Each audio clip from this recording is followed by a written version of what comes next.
Ampalaya. Try ko. Mangunguha tayo ng ampalaya kasi maganda to sa healthy body. Kaya basahin ng ng Google. Ampalayang ligaw. Oh guys, ampalayang ligaw. Dami. Masarap tong gataan. Igisa sa kasama dami kong pwedeng gawin dito guys. Ampalayang ligaw. Sobrang pait lang talaga nito. Pero masarap. Paggataan.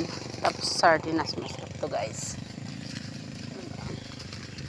Ano kaya magtanim yun? Hindi to tinatanim. Nabubuhay na yun ng kanya. Halimbawa, may buto. Ang buto nito. Yun ang itatanim mo. Pero kung gantong dahon, hindi. May bunga. Ay ko. Sabi ng danda. Sam. Wag nang kuhanin. Diyos ko po, isa lang naman.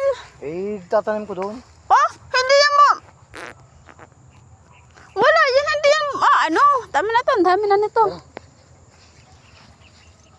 Ang hinog ang itatanim mo.